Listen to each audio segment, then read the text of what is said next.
guys are on deadline. What?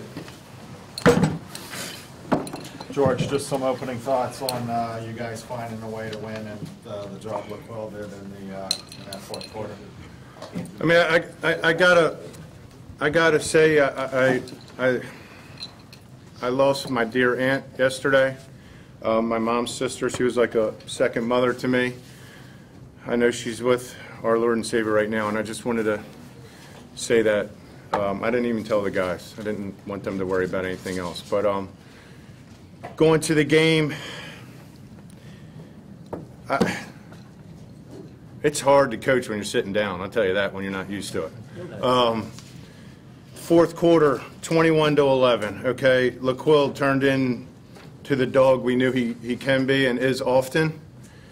He carried us to the victory. Tyler with some big free throws. Anthony with some humongous rebounds. I mean, to come back, their zone rattled us. You all know it. You saw it. You watched it. They packed it in.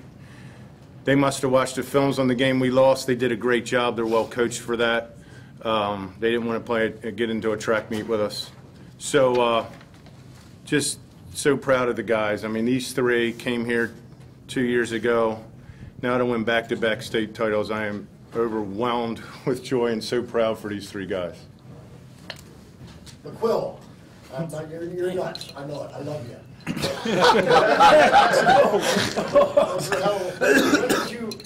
When did you feel like you had? Did you feel like you had to take the game over, or what point in the game did you feel like you? My teammates gave me the confidence to do what I did out there. They told me they needed me, and I just came, did what they told me to do. I can't even talk right now. Well, what did you say to Coach after the technical? I saw you go calming down. I told him I got him. I tell him that every day. He always getting so nervous. I told him I got you, Coach. Don't worry about it. Take us through that technical. I think Tyler had just gotten called for a travel, and you kind of acted. I screamed loudly. It was not a travel. And then I guess walking away, I went like this. Just a reaction, and like in a state championship game, I didn't think that warranted a technical.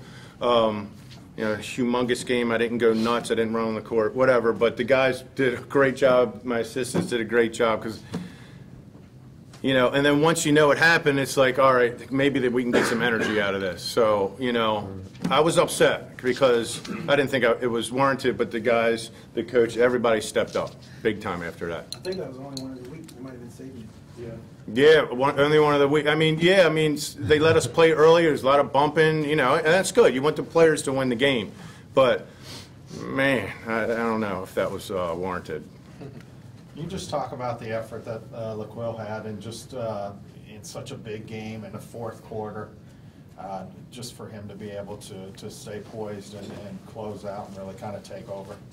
The thing that makes it even more amazing is, and he can tell you he wasn't tired, but he was fried. Yeah, he was tired. He was fried out there. You know, he was exhausted, and to be able to perform, being tired like that. I mean, he says it all the time. I got you, Coach. I got you. And it didn't look good for us for a long time in this game. It did not look good. And then he's like, I am not letting my team lose. I'm not letting my team lose. And he sparked it, and then everyone fed off of it. I mean, I keep remembering Walker's offensive rebound and put back on a missed free throw. Like, just, and Tyler's drive to the basket, and then Higgs secured some big boards. It's just like everyone fed off LaQuill. I can't wait to watch these guys next year. I mean, you know, we got 3 D1 athletes at the table, 1 football player, 2. It's just, it's phenomenal as a coach. Watching them grow and mature, and I couldn't be more proud. Was there anything that they did that surprised you tonight, or that you weren't prepared for? They played those funky zones and the 3-2 inside, like daring us to shoot, daring us to shoot. Woodlawn did the same thing. Woodlawn beat them earlier in the year. Maybe he talked to Bobby at Woodlawn. Bobby's a great coach too. I don't know if surprised. We expected zone, but they really packed it in. Shots weren't falling from the outside. We were 1 of 10 from 3 in the first half. Ended up 2 for 16, so we only shot 2 or 6 in the second half. But surprised, no. I think they did what they had to do to try to beat us, and they almost got us. Okay, what happened in that third quarter? You went to the park.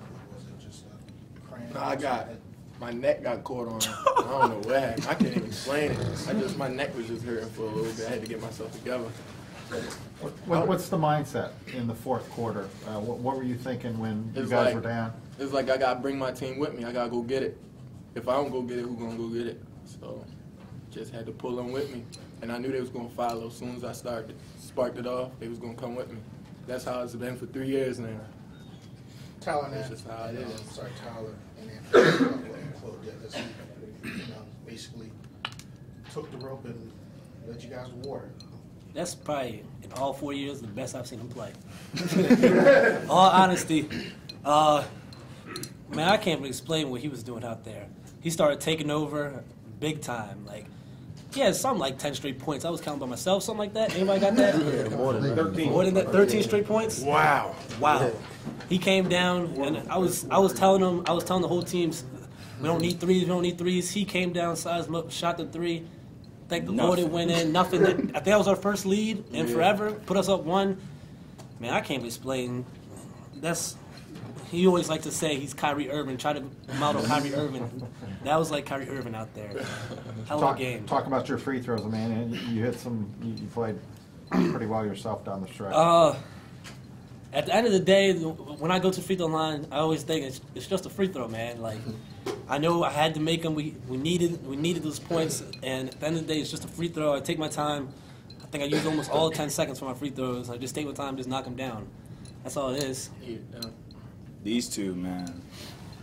I mean, tonight definitely wasn't my offensive night, but I trust these guys, and for the last 4 years, like, these two been my big brothers, and they've just been. I may not look it, but I'm the youngest one at this table, and these two they've been modeling me after them and training me to become the best basketball player I could be, and like, I don't even know. It's just crazy. Like, I mean, it's hard to explain. These guys made me who I am, honestly. 4 Baltimore teams. George, can you summarize the journey of the last 3 years? I mean, it started with the big win over Poly, put you guys on the map. Springbrook you won win. the first regional title, rolled on to your state championship. This year was a bumpier ride, some tough times along the way, and then you guys, even in the playoffs, it was a couple of nail biters, and then also. But they've matured so much over the 3 years. I mean, it's amazing how much they've matured on and off the court, their games. These 3 guys have changed the culture of the entire school and community. I mean, back-to-back state champions. We've never won anything. They got 3 regional championships. They got a county championship in 2 states back-to-back. It's just these 3 guys have changed it. They will always remember it, and everybody will remember these guys moving forward because of what they did for our program. I mean, now, not only are we a legitimate program, I mean, back-to-back 4A state champs, and it started with these 3 guys. Couldn't be more proud. Yeah, for you 3. Just sum this up, because last year was about making history. Now you guys have a legacy. Dynasty. That's what I call it. It's a dynasty.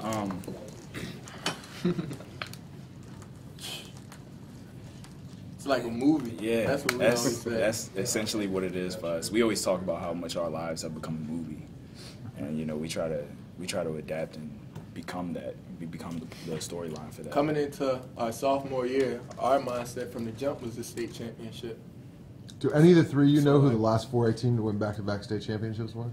I didn't tell them. It was 3 times Springbrook, right? Yeah. 3 times. They won 3 in a row. Yeah. Way back when? Like 8, 9, 10. Believe. Yeah. 8 years ago, something like that. 7, 8, 9, I think, or 8. Honestly, it all matters about right now, man. LaQuil, how much harder was it to repeat? What was different between winning the first one and then this season? It's like last year, everybody just took us lightly. They didn't know who we were, none of that. We was just Perry Hall, another name on the schedule. But this year, everybody knew who we was. They put a star next to our game. They knew they was going to come out and play. So we got everybody's best game.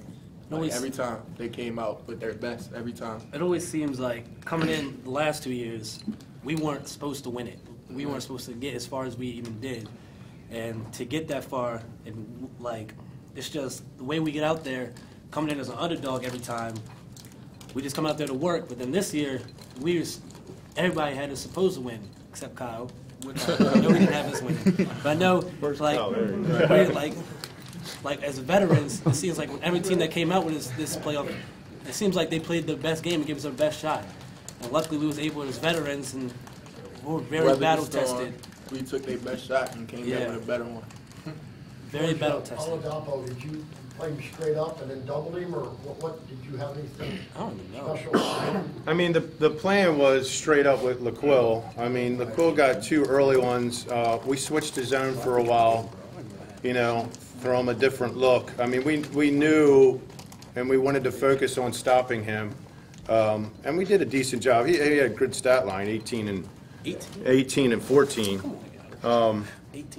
But, you know, we had some guys along this run have good games against us, and we still won them all. So we just want to come out on top. We knew how good a player he was.